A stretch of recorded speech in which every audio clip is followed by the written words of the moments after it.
चलिए आप लोग बताएंगे एक बार, फिर अपन देखते हैं कि अगर किसी का। बताइए ईयर वन का एक्सपेंस कितना आ रहा है? 116,000। 116,000। 000। फिर ईयर टू का बताइए।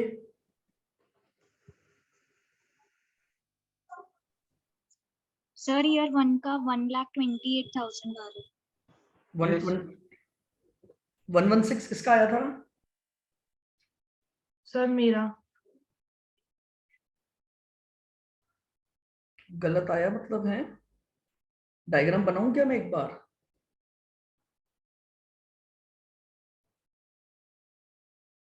1,20,000। देखो इसने क्या बोला है। 80 कैश एप्रिसिएशन राइट है 400 एम्प्लॉय के। दैट 3 साल की आपको कंटिन्यूस सर्विस पूरी करनी है। तो ये लीजिए यहां पर हमारे पास एम्प्लॉय कितने हैं? 400। और एसएआर कितने दिए हमने उन्हें? 80। 3 साल की कंटिन्यूस सर्विस करनी है तो 1 साल, 2 साल और 3 साल। ईयर वन, ईयर टू और ईयर थ्री। आ जाओ। ड्यूरिंग ईयर वन 30 एम्प्लॉय छोड़कर गए, तो लेफ्ट में आ गया 30। और एस्टिमेट किया है कि विल लीव कितने होंगे? 50। फिर सेकंड ईयर में लेफ्ट कितने करके गए? 40। 40। और विल लीव कितना है आपका? 30। तो विल लीव आपका है 30। और 30 थर्ड ईयर में कितने गए? 40।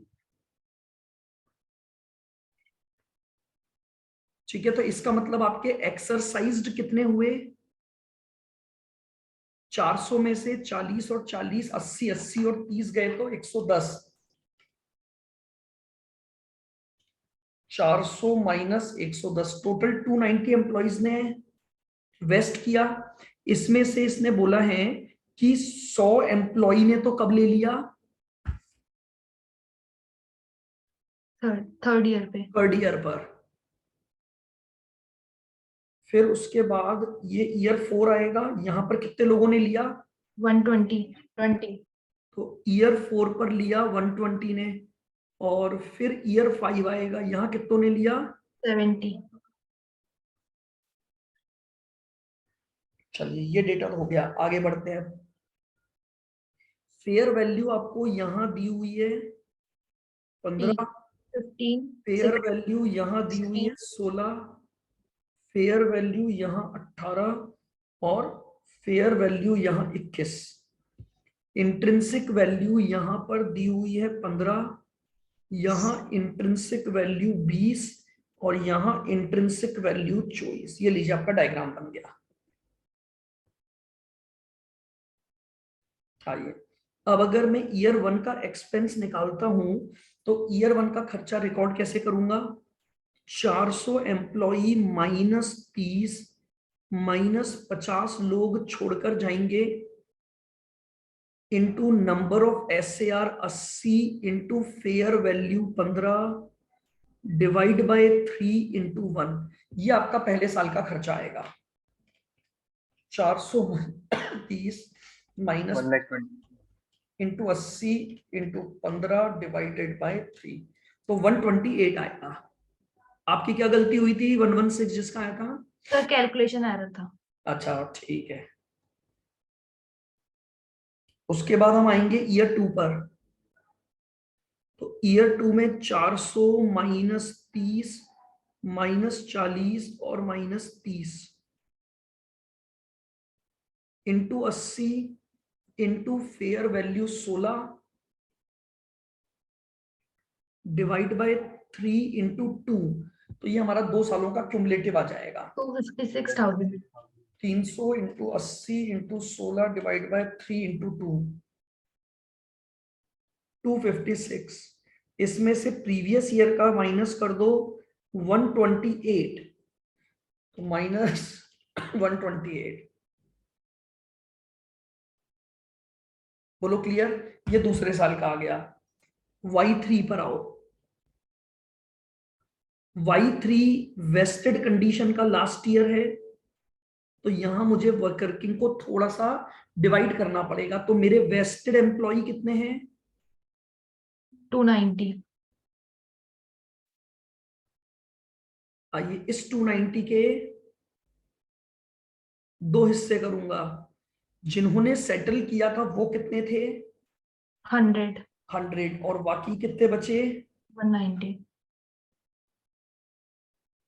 तो जिनका सेटलमेंट हो गया उनका खर्चा तो 100 इंटू 80 15. इंटू इंट्रिंसिक 15 है क्या? Yes, sir. Excuse me sir, हाँ जी बोलो। सर आपकी स्क्रीन रुक गई है। स्क्रीन रुक गई? नहीं, बाकी जने बताएं भाई, स्क्रीन दिख रही है या क्या हुआ है? सर दिख रही है. या तो आपके वहां सर पर जो आप लिख रहे हो वो रुक गया है। नहीं, पॉसिबल ही नहीं है। तो एक बार रुको, मैं लिखता हूँ, वापस देखना। तो देखो 100 इंटू 80 इंटू 15, अब दिख रहा है क्या? देखो डिवाइड बाय 3 इंटू 3। नहीं सर। तो आपको या तो वापस ज्वाइन करना पड़ेगा एक बार, क्योंकि अगर बाकी सबको दिख रहा है तो फिर वो वहां पर आपके वहां से थोड़ी प्रॉब्लम होगी। क्योंकि अगर मेरी स्क्रीन रुकेगी तो फिर सबको ही नहीं दिखेगा ना लिखा हुआ। ओके सर, मैं रिजॉइन करता हूँ। हाँ, एक बार आप रीज्वाइन कर लो इसको। बताइए ये कितना आया? 1,20,000. अब इधर आ जाओ। ये जो 190 एम्प्लॉई इंटू 80 इंटू, 18. क्योंकि आप फेयर वैल्यू लोगे, डिवाइड बाय 3 इंटू 3। 2,736,000. 2,736,000 टोटल खर्चा 393. 600. 393,600 माइनस पिछले साल का माइनस कर दो। कितना था? 256। 256,000. ये लीजिए 256 हमने माइनस कर दिया, तो कितना आ गया? 137,600. ये ईयर 3 आ गया। आ जाओ ईयर 4 पर। अब एम्प्लॉय कितने बचे थे? 190. हमारे पास अब एम्प्लॉयज थे 190। इस 190 के क्या कर देंगे? दो। सेटल्ड कितनों ने किया? 1. कितनों ने किया था? 120 ने। तो यानी 120 तो सेटल्ड है और 70 नॉट येट सेटल्ड। तो जो सेटल हुए उनका खर्चा 180, सॉरी 120 इंटू 80 इंटू 20. इनकी इंट्रिंसिक वैल्यू है 20। बताओ कितना आ गया ये? 192,000. और जिनका सेटलमेंट नहीं हुआ तो 70 इंटू 80 इंटू फेयर वैल्यू बताओ। 21. 21। ये कितना हो गया 1176,000. टोटल? 309,600. 309,600 माइनस इन 190 का पिछला खर्चा कितना था? 273,600. ये लो। 36,000. बोलो यही आ रहे हैं क्या सबके आंसर? Yes sir. और लास्ट आ जाओ ईयर 5 पर। तो 70 इंटू 80 इंटू इंट्रिंसिक वैल्यू कितनी है? 24. 24। खर्चा कितना आ गया? 134. Again 400. इसमें से पिछला इन 70 का माइनस कर दो। 17600। 16800. 168। लीजिए अब मुझे बताइए, क्या सभी का यही एक्सपेंसेस आ रहे हैं क्या क्वेश्चन नंबर 25 में? Yes sir. तो क्या हम इसी क्वेश्चन की एंट्रियां कर लें? क्या इसने मांगी भी है शायद इसमें जर्नल एंट्रीज? Yes, sir. भाई आपने यही क्वेश्चन लास्ट में किया हुआ है, तो अपन एक बार एक क्वेश्चन पूरा प्रॉपर एंट्री के साथ कर लेते हैं। तो चलिए, ईयर 4 बताना, क्या बताऊं? फिर दिखा दो सर। अच्छा ईयर 4 5 ये लो।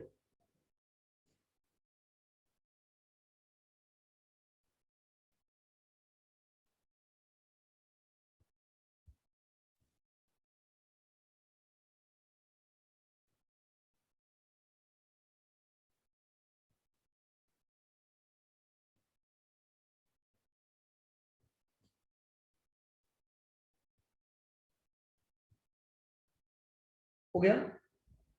Minute sir.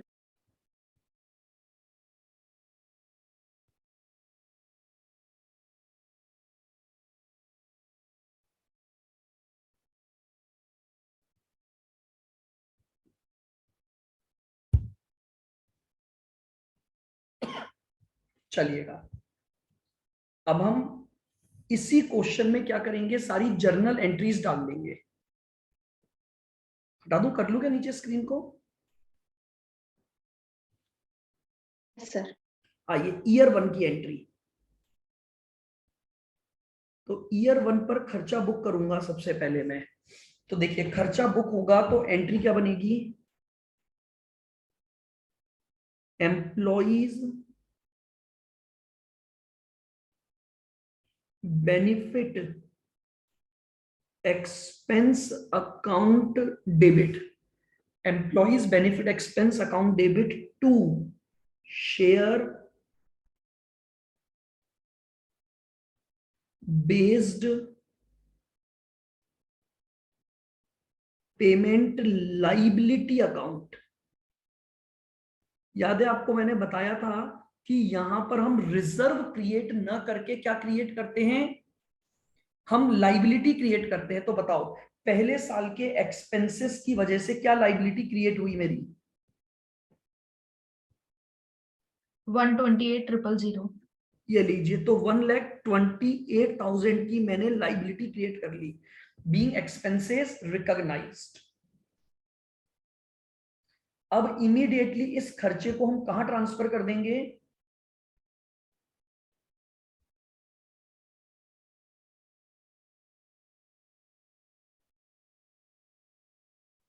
तो लीजिए दूसरी एंट्री क्या बनेगी ईयर 1 की, profit and loss account debit to employees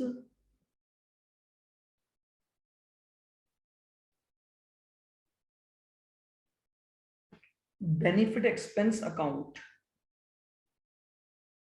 ये लीजिए 128 का खर्चा P&L में ट्रांसफर हो गया। बताइए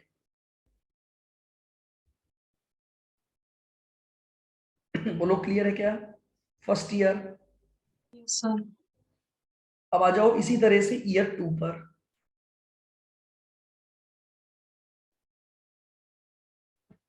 तो वापस से सबसे पहले ईयर 2 पर खर्चा बुक करूंगा, employees benefit expense account debit to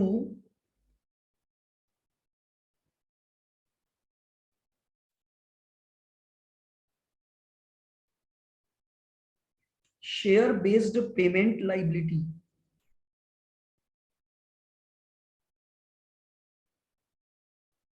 दूसरे साल का खर्चा भी 128 ही था, यस सर। तो ये लीजिए 128 आपका सेकेंड ईयर का आ गया।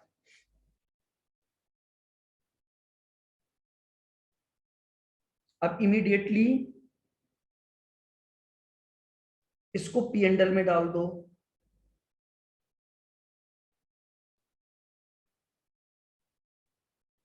एंट्री बनी profit and loss account debit to employees benefit expense.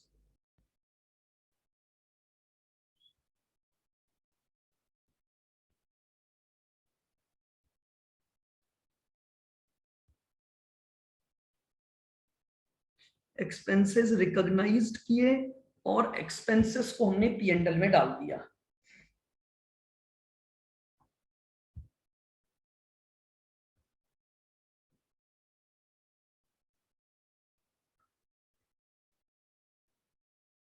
Year 3, सबसे पहले ईयर 3 का भी खर्चा बुक करो। तो एम्प्लॉइज बेनिफिट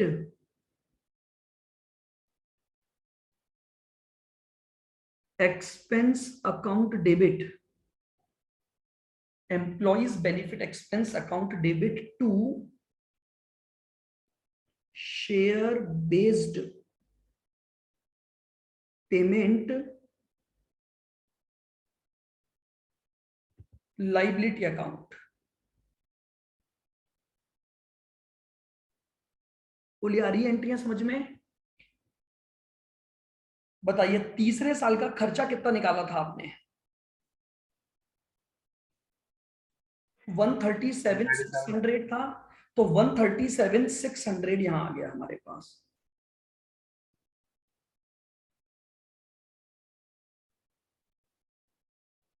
ये लीजिए 137,600, खर्चे को पीएनडल में डाल दो।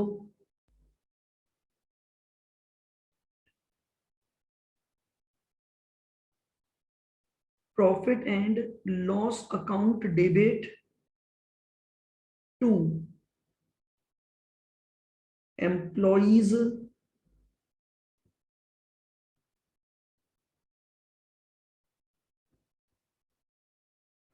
Benefit expense account.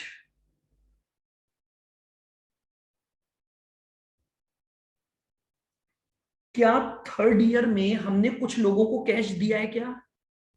यस। कितने लोगों को कैश दिया था हमने? 100. 100. और कितना कैश दिया उनको? 1,20,000. 20,000. 100 इंटू 80 इंटू 15, यही कैश दिया था उनको। तो उनको पेमेंट करने की एंट्री कर दो, तो हमारी लाइबिलिटी कैंसिल हो जाएगी उस अमाउंट से। तो एंट्री बनेगी share based payment, share based payment liability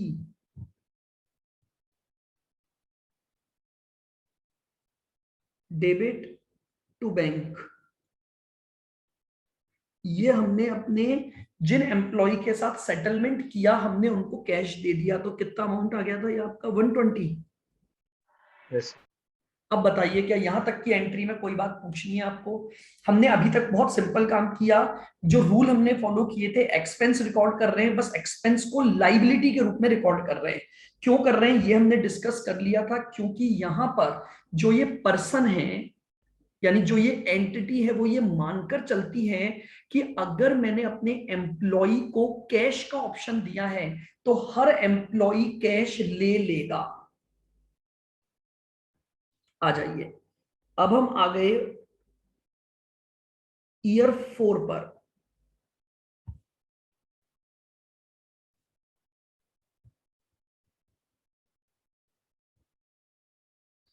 बताइए ईयर 4 पर खर्चा कितना था? तो employees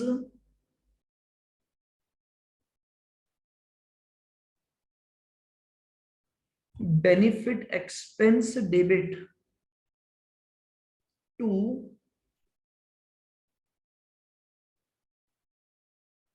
share based 36,000. Payment liability account. कितना? 36,000।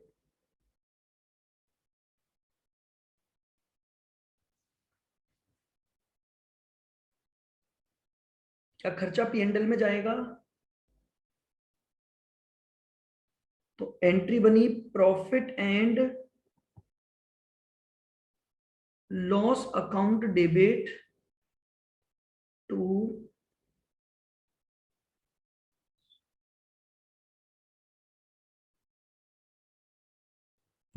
Employees benefit expense.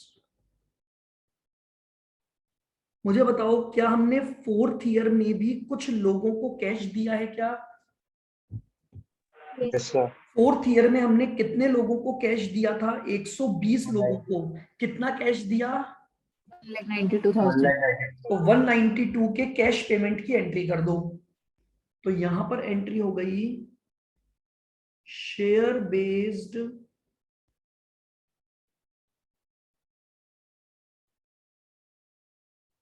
Payment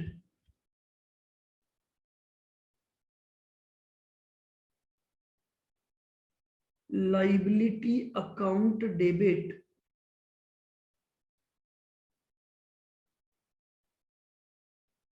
to bank. कितना पेमेंट किया है? 192।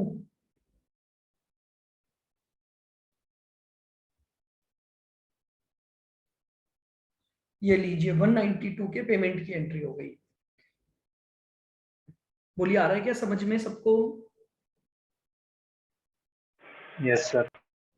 देखिए एंट्रियां मैंने पहले भी बोला,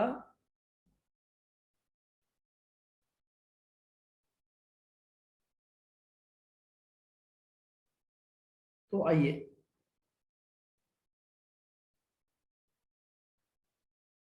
एम्प्लॉई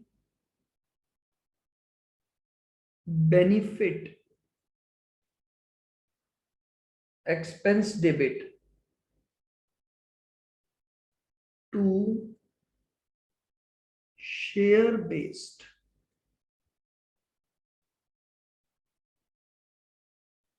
पेमेंट लाइबिलिटी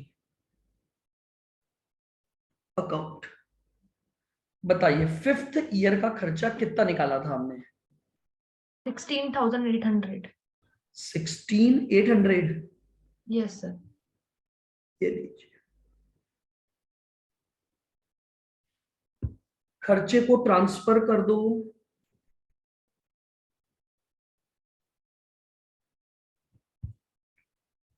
तो profit and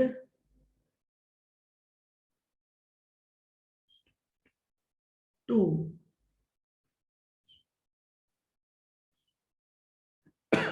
employees benefit expense account 16,800। अब क्या 5th ईयर में भी सेटलमेंट हुआ था? Yes, sir. Complete. 5th year में हमने कितना कैश दिया? 1,34,400. 134,400। तो कैश पेमेंट की एंट्री कर।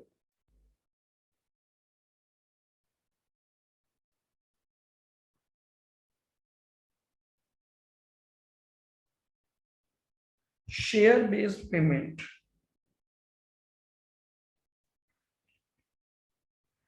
Liability account debit to bank कितना था? 1,34,400.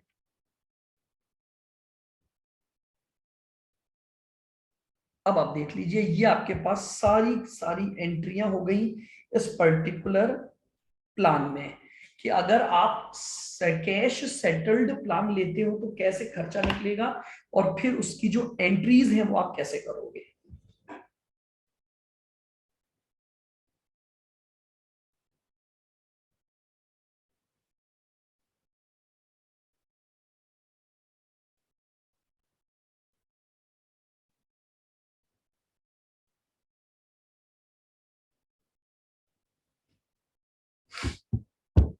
पूरा क्वेश्चन देख लीजिए, कोई एंट्री आपको पूछनी हो तो मुझे बताएं।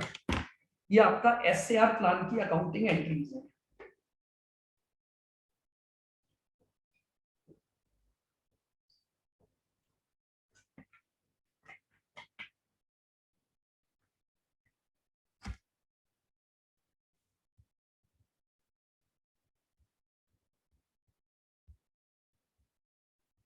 चलें क्या अभी आगे?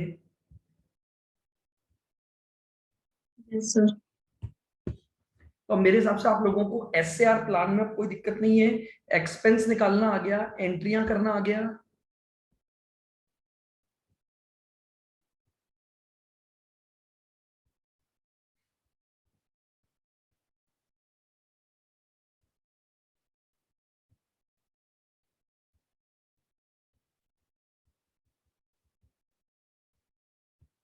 बताइए क्या मैं आपको थर्ड प्लान समझाऊं? Optionally settled plan.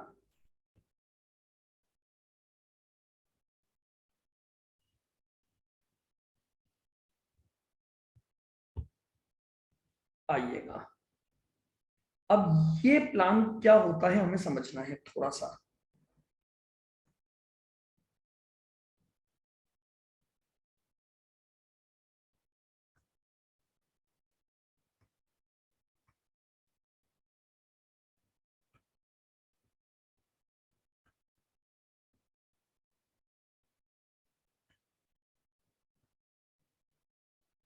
क्या स्क्रीन पर आपको दिख रहा है? Plan number 3 optionally settled plan.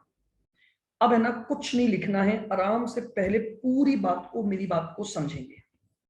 देखो मैं आपको धीरे धीरे आराम से 1 बाय 1 स्टेप बाय स्टेप समझाता हूं। देखिए क्या हुआ, एक कंपनी ने एक प्लान बनाया। वो प्लान क्या था सुनना, वो प्लान क्या था सुनना। आपने अपने एम्प्लॉइज को बोला,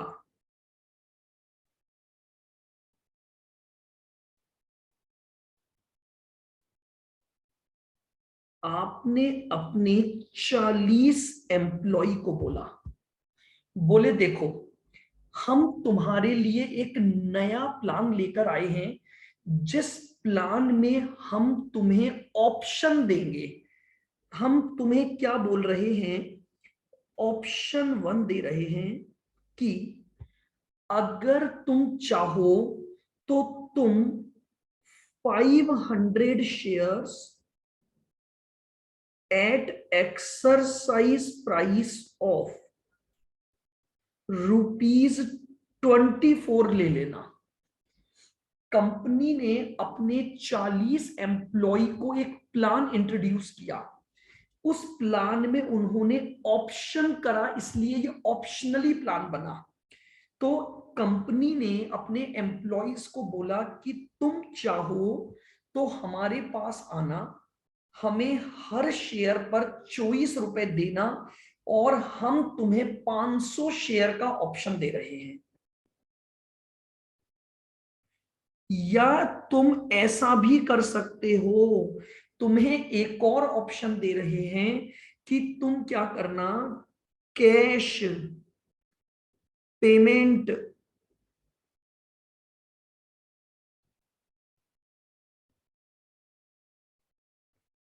based on, cash payment based on 450 shares ले लेना। एक एंटिटी ने अपने 40 एम्प्लॉय को एक प्लान लॉन्च किया, लेकिन इस प्लान की जो कैरेक्टरिस्टिक्स थी वो अलग थी।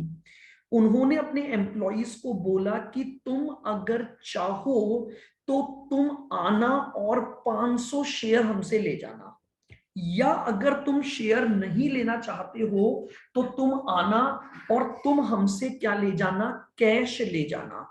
तुम चाहो तो ये ऑप्शन सेलेक्ट कर सकते हो और चाहो तो ये ऑप्शन सेलेक्ट कर सकते हो। तो ऐसे प्लान को बोला गया ऑप्शनली सेटल्ड प्लान। इन प्लान को क्या बोला गया, ऑप्शनली सेटल्ड प्लान बोला गया, जहां पर हम अपने एम्प्लॉय को 2 ऑप्शन प्रोवाइड करते हैं कि चाहो तो कैश ले लो, चाहो तो शेयर्स ले लो। बोलिए, यहां तक की लाइन समझ आ गई? प्लान कैसा इंट्रोड्यूस हुआ। अब एक समस्या आ गई एम्प्लॉयर के लिए। प्रॉब्लम क्या है, अगर एम्प्लॉय शेयर लेगा तो ये बना इक्विटी सेटल्ड प्लान, अगर एम्प्लॉय कैश लेगा तो ये बना कैश सेटल्ड प्लान। अगर ये कैश सेटल्ड प्लान बना तो जब तक सेटलमेंट नहीं हो जाएगा लाइबिलिटी को रिव्यू करना पड़ेगा। समस्याओं की तरफ जाना बहुत आसानी से कॉन्सेप्ट समझ आएगा।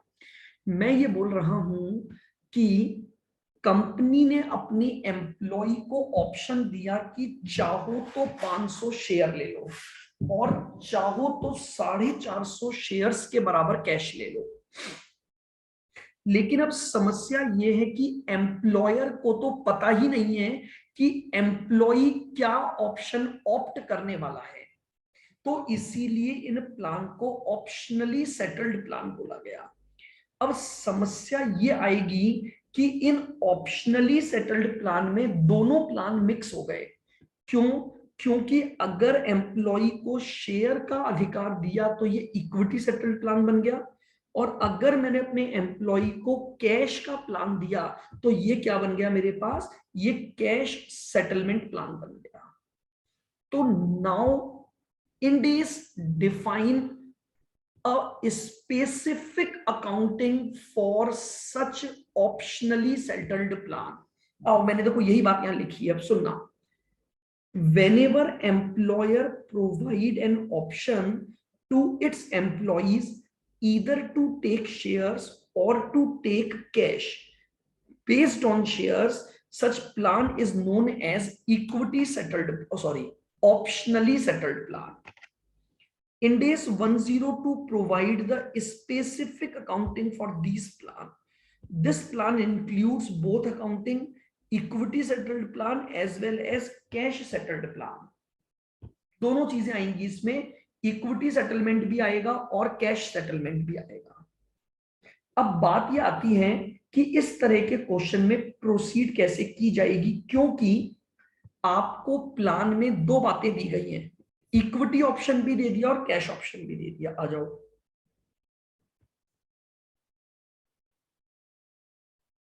अब आपको इस प्लान और इस प्लान की क्या दे रखी है, फेयर वैल्यू दे रखी है। इस प्लान की और इस प्लान की क्या दे रखी है, फेयर वैल्यू दे रखी है। मान लेते हैं इस प्लान की फेयर वैल्यू 24 है,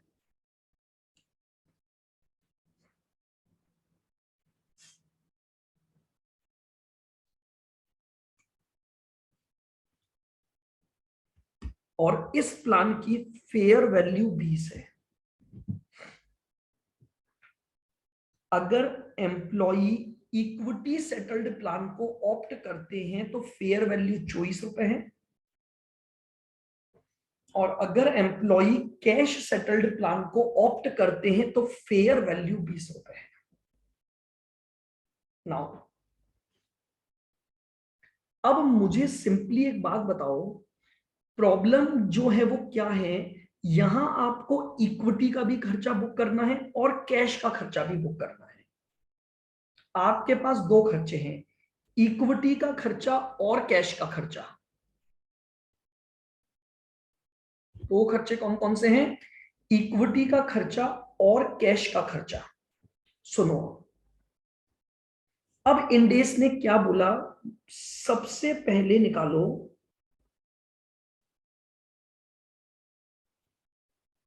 वैल्यू ऑफ इक्विटी सेटलमेंट।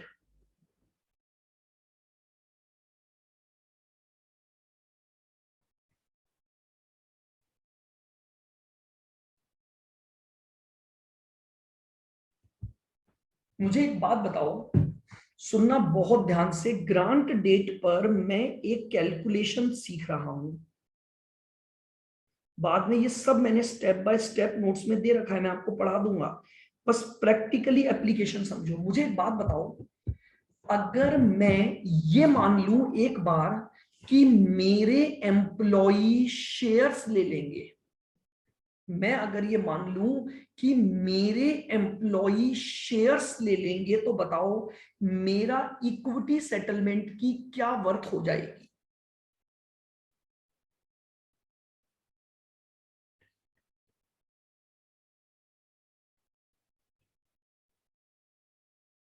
देखो, मैं अपने 40 एम्प्लॉय को बोलूंगा 500 शेयर ले लो और उसकी फेयर वैल्यू 24 है। क्या ये मेरे इक्विटी सेटलमेंट की वैल्यू आ गई?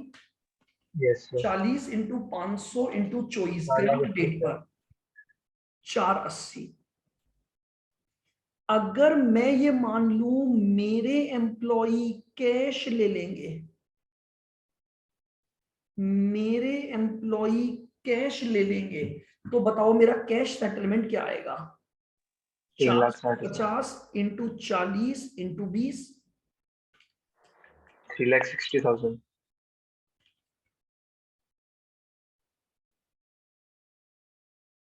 ना अब मुझे एक बात बताओ, अगर मेरे एम्प्लॉई इक्विटी सेटलमेंट में जाते हैं तो मेरा खर्चा कितना आ रहा है, मेरा नुकसान? 4,80,000. अगर वो कैश सेटलमेंट में जाते हैं तो मेरा नुकसान कितना आ रहा है? 3,60,000. तो क्या मैं ये बोलूं कि 360 का नुकसान तो तय हो चुका है मेरा, वो कोई भी ऑप्शन ले ले?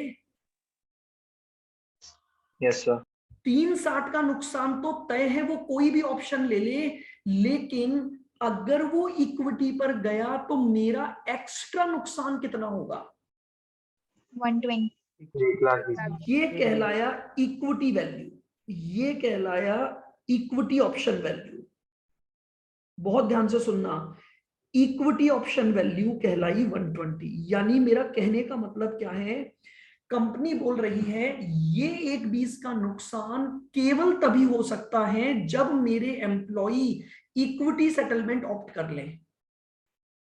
अगर मेरे एम्प्लॉय इक्विटी ले या मेरे एम्प्लॉय कैश ले, 360 का नुकसान तो कॉमन नुकसान है मेरा, वो तो तय हो चुका मेरा, कुछ भी कर लो 360 का नुकसान है। लेकिन सबसे पहले वो नुकसान ढूंढो जो नुकसान केवल और केवल तब होगा जब वो इक्विटी सेटलमेंट पर जाएंगे। क्या ये 120 केवल वो नुकसान है जो इक्विटी सेटलमेंट की वजह से होगा? Yes sir. क्या सभी को मेरी ये लाइन क्लियर हो रही है? मैं क्या बोल रहा हूं? मैं बोल रहा हूं स्टेप 1 यही है इस टॉपिक की। देखो मैं आपको जब स्टेप बताऊंगा तो पहली स्टेप भी यही बनेगी कि आप ग्रांट डेट पर इक्विटी ऑप्शन की वैल्यू निकाल लो। यानी इक्विटी ऑप्शन वैल्यू का मतलब कि अगर आपका सेटलमेंट इक्विटी के थ्रू होता है तो क्या एक्सेस नुकसान आपको अपनी बुक्स में रिकॉग्नाइज करना पड़ेगा। तो मैंने इक्विटी सेटलमेंट की वैल्यू निकाल ली और मैंने कैश सेटलमेंट की वैल्यू निकाल ली, और इसका जो डिफरेंस है मेरा, वो मेरे पास इक्विटी प्लान की वैल्यू आ गई।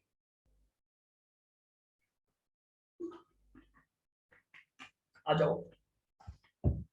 अच्छा मान लो मैं इस सिचुएशन को ऐसे कर दूं,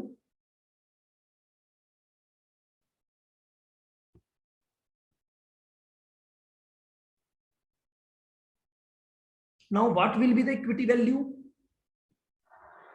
3,000। What will be the equity value? 120। 120 loss होगा सर 120 का, माइनस में आएगा। माइनस का 120। और कोई?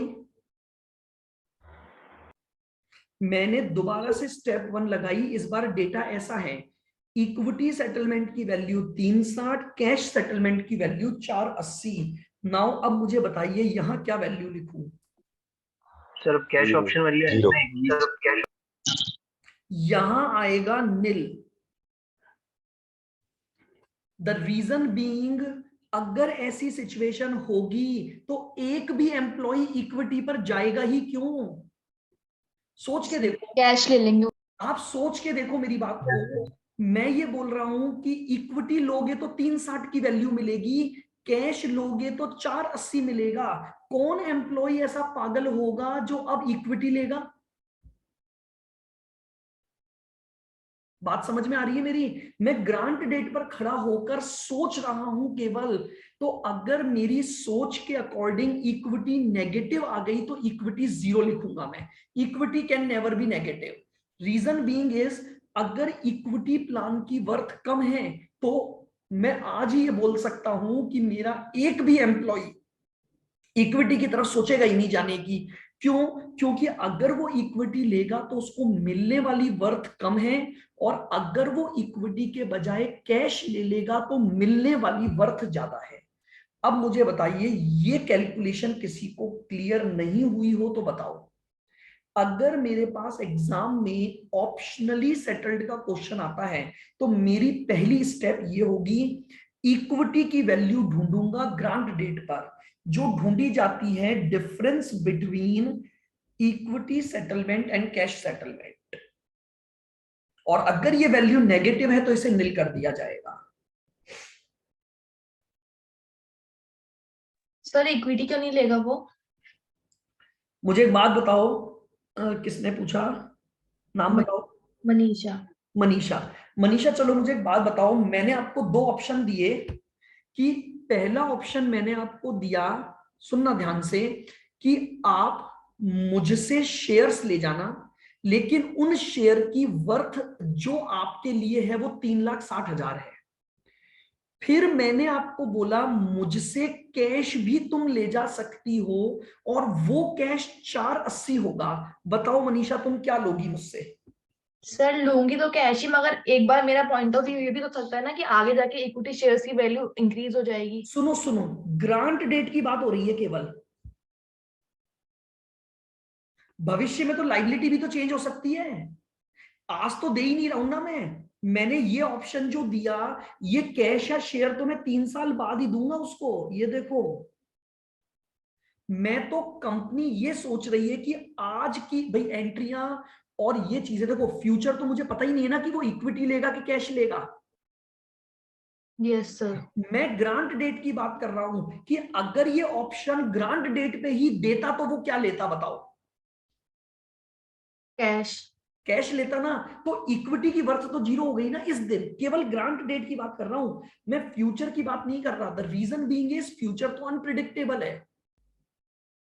आप चलो ये बोल रहे हो कि फ्यूचर में इक्विटी की वैल्यू बढ़ जाए, हो सकता है कैश तो 480 से भी ज्यादा हो जाए, क्योंकि आपको पता है पिछली क्लासेस में हमने डिस्कस किया था कि हम लाइबिलिटी को रीमेजर करते हैं हर बार। अच्छा चलो, आप मुझे एक और चीज बताओ, आप यही क्यों सोच रहे हो कि इक्विटी की वैल्यू बढ़ जाएगी? क्या इक्विटी शेयर की मार्केट वैल्यू गिर नहीं सकती क्या आगे जाकर? और तो गिर सकती है, लेकिन अगर अपन ने बैलेंस शीट वगैरह देख लिया और अपन को लगा कि हाँ कि आगे जाके वैल्यू बढ़ेगी, तो उस केस में तो फिर एम्प्लॉय। ये एम्प्लॉय सोचेगा ना, कंपनी की तरफ से सोचो। आप अपन अकाउंटिंग किसकी बुक्स में कर रहे हैं? कंपनी की। कंपनी तो केवल ये सोचेगी आज के दिन मैं अगर मान के चलूं कि मेरा एम्प्लॉय क्या सोचकर अपनी डिसीजन लेगा, तो मैं ये बोलूंगा कि भैया इस सिचुएशन में वो शेयर लेगा ही नहीं। इन केस वो लेगा तो मैं बाद में अपनी अकाउंटिंग को करेक्ट कर दूंगा अगर गलती हो गई तो। Okay sir. भाई अपन समझो, अपनी अपना रूल क्या है। मान लो आप जो बोल रहे हो वो बिल्कुल ठीक है, लेकिन ये चीज कंपनी सोचेगी। कंपनी क्या सोचेगी कि भैया एम्प्लॉय क्या है, एम्प्लॉय बहुत बुद्धिमान है, और बुद्धिमान है तो बुद्धिमान वाला व्यक्ति आज के दिन अगर उसे डिसीजन लेने को बोला जाए ना, तो वो इक्विटी पर नहीं जाएगा, वो बोलेगा मैं तो कैश दे दो। और एक और चीज बताता हूं मैं आपको, अगर उसे शेयर लेने हैं तो वो इस कैश ज्यादा लेकर ज्यादा शेयर नहीं खरीद लाएगा मार्केट से फिर। सर अगर इसमें माइनर डिफरेंस हो, ज्यादा डिफरेंस, अभी तो 120 लाख का डिफरेंस है। कितना ही हो, ग्रांड डेट पर ये 360 की जगह मान लो ये 361, सॉरी हाँ 361 होता, तो भी मैं बोलता नील नहीं लेगा। एम्प्लॉय शेयर तभी लेगा जब उसे शेयर पर आज की डेट पर फायदा हो रहा हो।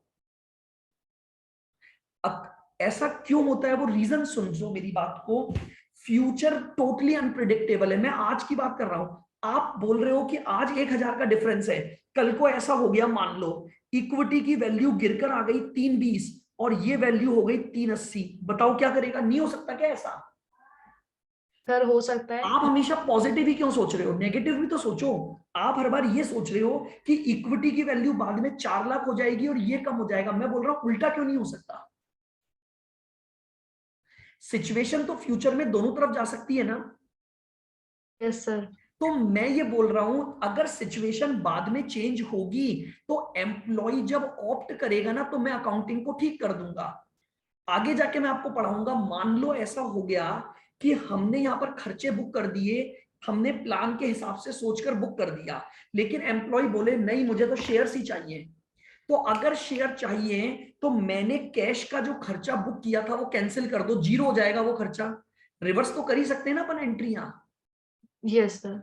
लेकिन आज जब मैं अकाउंटिंग डालूंगा तो आज मैं यही सोचकर डालूंगा कि आज की प्रेजेंट सिनेरियो में मेरा एम्प्लॉय कौन सा ऑप्शन ऑप्ट करेगा।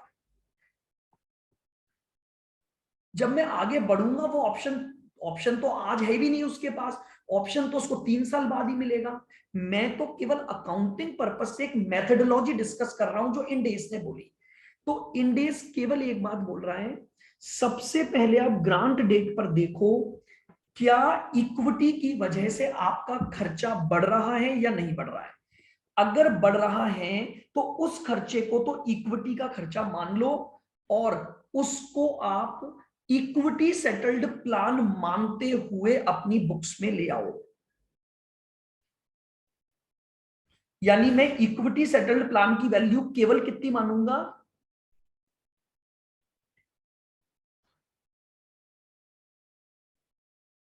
इक्विटी सेटल्ड प्लान की वैल्यू कितनी? 120। अब आपके दिमाग में आ रहा होगा सर इक्विटी की तो वैल्यू 480 है।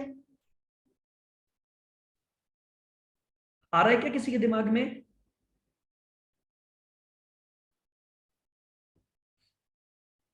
मैं फिर कॉन्सेप्ट दे रहा हूं, वो कॉन्सेप्ट समझने का प्रयास करो। मैं बोल रहा हूं क्या आज मुझे पता है क्या वो शेयर्स लेगा या कैश लेगा? बताओ। क्या ग्रांट डेट पर मुझे पता है कि 3 साल बाद एम्प्लॉय क्या करेगा? No sir. नहीं पता ना। मैंने कहा लेकिन आज एक बात मैं कह सकता हूं कि अगर वो कैश ले या अगर वो शेयर ले, आज की तारीख पर मैं खड़े होकर सोच रहा हूं, तो दोनों केस में मेरी तरफ से 360 जाना तो तय है। कुछ भी ले ले वो ऑप्शन, 360 का नुकसान तो तय है। बोलो हाँ के ना? Yes sir. Yes, sir. अब ये नुकसान बढ़कर 1/20 केवल कब हो सकता है? ये नुकसान 1/20 से कब बढ़ सकता है? जब जब इक्विटी शेयर लेगा। इसका मतलब मुझे 360 पर तो श्योरिटी नहीं है, क्योंकि 360 दोनों में कॉमन है। वो कैश भी ले सकता है, वो इक्विटी भी ले सकता है। लेकिन क्या ये 120 बिल्कुल 100% श्योर है क्या कि ये इक्विटी की वजह से ही है? Yes sir. क्या मेरी बात, पॉइंट को पकड़ पा रहे हो? लाइन को Yes, sir. सुनना। मैं बोल रहा हूं, कंपनी बोल रही है इस 360 पर तो अनसर्टेनिटी है, क्योंकि ये 360 दोनों प्लान में कॉमन है। क्योंकि ये 360 दोनों प्लान में कॉमन है, वो इक्विटी भी ले सकता है, कैश भी ले सकता है। मैं बुक ही नहीं कर सकता इस चीज को, तो बड़ी समस्या है ये तो। लेकिन मुझे एक बात निश्चित तौर पर पता है, 100% श्योर होकर पता है कि ये 120 तो प्योरली इक्विटी प्लान का है। बोलो क्या अब मेरी ये लाइन अब बैठी क्या दिमाग में? Yes sir. तो मैं इस खर्चे को इक्विटी सेटल्ड प्लान की तरह से over the vesting period recognise कर दूंगा। इक्विटी प्लान में हम क्या करते हैं? ओवर द वेस्टिंग पीरियड लेते हैं।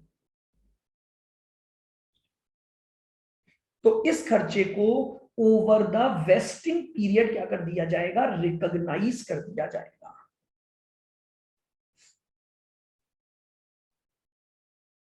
अब बाकी का जो प्लान है वो कॉमन है, तो वो ये बोलते हैं कि अब अगर सोचो दोनों वर्थ इक्वल हो तो फिर वो शेयर के बजाय कैश प्रेफर करता है एक एम्प्लॉय। तो बाकी का खर्चा मैं कैश सेटल्ड प्लान का बुक कर दूंगा, और कैश सेटल्ड प्लान में रिव्यू करता जाऊंगा लायबिलिटी को, और कैश सेटल्ड प्लान को रिव्यू करता जाऊंगा। बस ये अकाउंटिंग दी गई। आगे क्या होगा वो अकाउंटिंग बाद में बात करूंगा कि अब ड्यू डेट पर मान लो मैंने तो खर्चा कैश का डाल दिया, उसने इक्विटी ले लिए, मैंने खर्चा इक्विटी का डाल दिया, उसने कैश ले लिया, वो सब बातें लेटर ऑन। लेकिन जिस सोच से कंपनी इन डेज को अप्लाई करेगी, पहले वो सोच दिमाग में बैठाओ। तो मेरा कहने का मतलब है 360 पर अनसर्टेनिटी थी, क्योंकि 360 कॉमन था, छोड़ दो। पहले सर्टेनिटी वाली चीज की अकाउंटिंग कर दो। तो 1/20 पर तो ये सर्टेनिटी तय हो गई थी, अगर खर्चा 360 के ऊपर गया तो वो केवल और केवल इक्विटी की वजह से जा सकता है।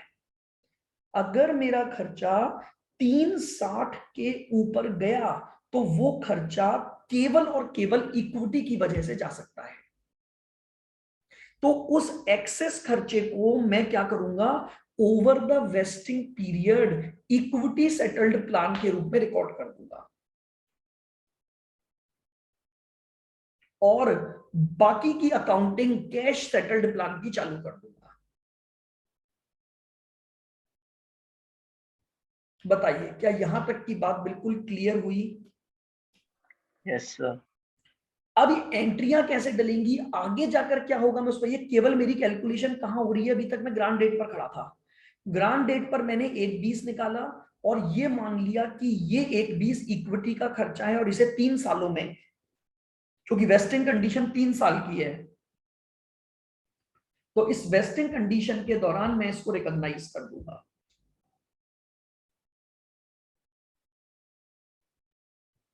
यहां पर इस प्लान में दोनों एंट्रियां चलेंगी, मेरे पास इक्विटी का भी खर्चा बुक होगा और मेरे पास कैश सेटलमेंट का भी खर्चा बुक होगा। फिर लास्ट में जब हम फाइनल सेटलमेंट करेंगे तब हमें पता लगेगा जब हम फाइनल सेटलमेंट करेंगे तब हमें पता लगेगा कि उसने अल्टीमेटली क्या लिया है और उस अकॉर्डिंग हम कैसे अकाउंट फॉर करेंगे। अब मुझे बताइए ग्रांट डेट की जो स्टेप थी वो क्लियर हुई या नहीं हुई, या उसमें कोई डाउट है? आप केवल ग्रांट डेट, अभी आगे नहीं बढ़ा क्योंकि आज वो होगा भी नहीं, आगे वाला पोर्शन बीच में रह जाएगा। तो मैंने आपको केवल एक रूल दे दिया कि जब भी कंपनी अपने एम्प्लॉय को ऑप्शन देगी तो ग्रांट डेट पर एक कैलकुलेशन कर लो, और उस ग्रांट डेट की कैलकुलेशन को बोलता हूं वैल्यू ऑफ इक्विटी प्लान। उसमें मैं सबसे पहले निकालूंगा इक्विटी सेटलमेंट की वैल्यू, फिर निकालूंगा कैश सेटलमेंट की वैल्यू। अगर इसका डिफरेंस पॉजिटिव बचता है, यानी इक्विटी सेटलमेंट की वैल्यू कैश सेटलमेंट से ज्यादा है, तो वो जो एक्सेस वैल्यू है उस एक्सेस वैल्यू को इक्विटी प्लान मान लिया जाएगा। और अगर वो वैल्यू कम है, नेगेटिव आ रही है, तो नेगेटिव को हम नील कर देंगे, यानी हम इक्विटी प्लान में कोई खर्चा रिकॉग्नाइज नहीं करेंगे।